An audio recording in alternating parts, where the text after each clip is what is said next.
I recently put a community post up to ask people how they were feeling about their workplaces. One comment in particular has really stayed with me. A viewer wrote, and I'm going to read it out because I want to get it right.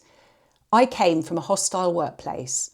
Now I'm in an incredible environment, but I sometimes catch myself wondering whether I truly deserve it. Another said they feel shell-shocked despite being safe now. If you have finally escaped a bad boss or a toxic culture, but you still feel panic when you open up your email inbox, or you feel guilty when someone is nice to you, this is very normal, as we can see from the comments. You are experiencing a kind of hangover from that toxic workplace. I've even had viewers comment that they've long retired from their toxic workplace, but those feelings of dread, those feelings of anxiety have stayed with them even decades later. In today's video, I want to take a look at why your brain is still in survival mode even though you're safe now. And I'm also going to share 3 practical steps that you can take to protect yourself and finally lay down that baggage from the past so that it's no longer holding you back. My name's Lucy, and if you're new here, welcome to the channel. I want you to start enjoying your work again, so let's crack on. The thing is that when you've spent years in a state of high anxiety or tension, your bodies become used to being in survival mode. The deepest, most ancient impulse that we have is either fighting or fleeing from harm. And this impulse is hardwired into our brains. Your nervous system simply doesn't know that you've moved job, and it doesn't need to be constantly switched on and ready to keep you safe. Those fight or flight chemicals or cortisol are still elevated in your body. Here are some of the symptoms that you might be experiencing, and many of you have shared these with me. The first one is apologising for things that you don't need to apologise for, like requesting more information, taking a break, asking a question. In your previous toxic job, keeping small and staying quiet kept you safe, but you don't need to do that anymore. The second one is hypervigilance, and this is where you read symbols and signals into things that may not be there.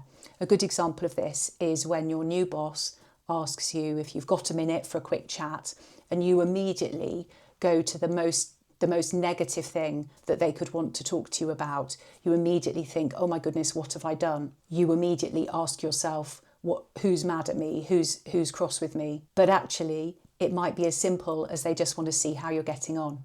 And the third thing that people often raise is that you feel like an imposter, that you don't deserve to be in this new job. If someone praises you for a piece of work you've done, you don't believe them. You think they're just either being sarcastic or maybe they haven't realised that you're incompetent yet. Your confidence has been so undermined by the poor experience in your last role that you simply can't believe that you deserve to be in this new job.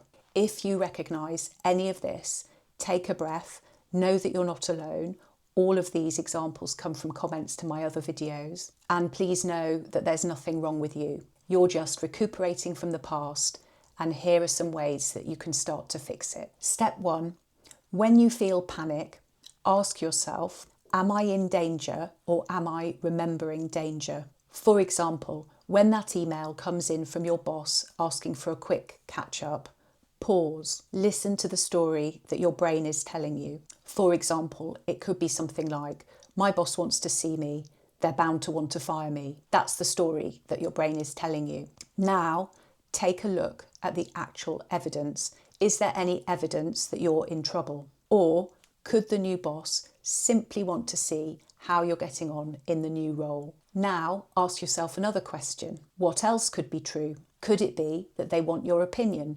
Could it be that they have a new piece of work that they'd like you to pick up? Could it be they want to update you on something as part of your induction? The next step is to reset your normal. In a toxic workplace, you've been conditioned to accept bad behaviour, such as being overworked, being shouted at. What this means is that good behaviour feels suspicious, it feels wrong. In a healthy workplace, being shouted at is not normal. So you need to reset what normal feels like. Maybe write down a list of all the things that you were expected to do in the old job, such as responding to emails in the evening or at weekends, working through your lunch, and then write a list of new rules such as no emails after 6 o'clock or at weekends, taking your lunch break. Keep this list handy as a reminder.